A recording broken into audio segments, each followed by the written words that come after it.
Ranked by comparing electrolytic cell and galvanic cell. Electrolytic സെല്ലിനെയും galvanic സെല്ലിനെയും compare ചെയ്യാനാണ് പറഞ്ഞിരിക്കുന്നത്. അപ്പോൾ നോക്കുക, കുറച്ച് കാര്യങ്ങൾ കൊടുത്തിട്ടുണ്ട്, ഫില്ല് ചെയ്ത് കമ്പയർ ചെയ്യാനാണ് പറഞ്ഞിരിക്കുന്നത്. ഇലക്ട്രോലൈറ്റിക് സെല്ലിൽ നമുക്കറിയാം electrical energy converted to chemical എനർജിയാണ്. ഗാൽവാനിക് സെല്ലിൽ എങ്ങനെയാണ്? ഗാൽവാനിക് സെല്ലിൽ കെമിക്കൽ എനർജി ഇല്ലേ, കെമിക്കൽ എനർജി കൺവേർട്ടഡ് ടു എന്തായിട്ട് മാറുന്നുണ്ട്? ഇലക്ട്രിക്കൽ എനർജി ആയിട്ട് മാറുകയാണ് ചെയ്യുന്നത്. ഇനി ഇലക്ട്രോലൈറ്റ് സെല്ലിൽ കൊടുത്തിട്ടില്ല. ഗാൽവാനിക് സെല്ലിൽ എന്താണ്? ആനോഡ് ഹാസ് നെഗറ്റീവ് ചാർജ് ഉണ്ട്. ഓർത്തരങ്കോട്ടെ, ഗാൽവാനിക് സെല്ലിൽ ആനോഡിനാണ് നെഗറ്റീവ് ചാർജ്.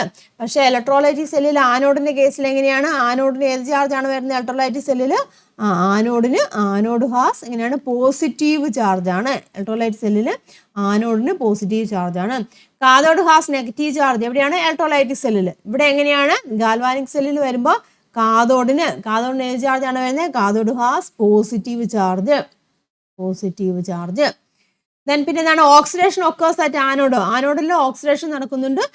ഇലക്ട്രോലൈറ്റ് സെല്ലിൽ എങ്ങനെയാണ്? ആനോഡിൽ തന്നെയാണ് ഓക്സിഡേഷൻ നടക്കുന്നത്. ഓക്സിഡേഷൻ ഇങ്ങനെ എവിടെയാണ് നടക്കുന്നത്? ഓക്സിഡേഷൻ ആനോഡിൽ തന്നെയാണ് നടക്കുന്നത്. ഓക്സിഡേഷൻ ഒക്കേഴ്സ് അറ്റ് ആനോഡാണ്. പിന്നെ റിഡക്ഷൻ ഒക്കേഴ്സ് അറ്റ് കാഥോഡ്. ഇവിടെ എങ്ങനെയാണ്? ഗാൽവാനിക് സെല്ലിൽ റിഡക്ഷൻ നടക്കുന്നത് കാഥോഡിലാണ്. അത് രണ്ടും ഒരുപോലെ തന്നെയാണ്. അപ്പോൾ അത് കൃത്യമായിട്ട് മനസ്സിലാക്കിയിരിക്കണം. ഒരു വ്യത്യാസം മാത്രമേ ഉള്ളൂ. ഏതാണ്?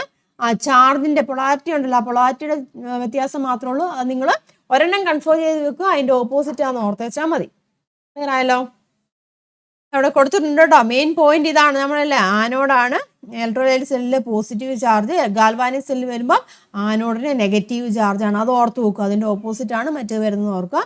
ബാക്കി കാര്യങ്ങൾ ഓക്സിഡേഷനൊക്കെ കറക്റ്റ്, രണ്ടും ഒരുപോലെ തന്നെയാണ് വരുന്നത്. പിന്നെ എനർജി കൺവേർഷനും മനസ്സിലാക്കിയിരിക്കുക.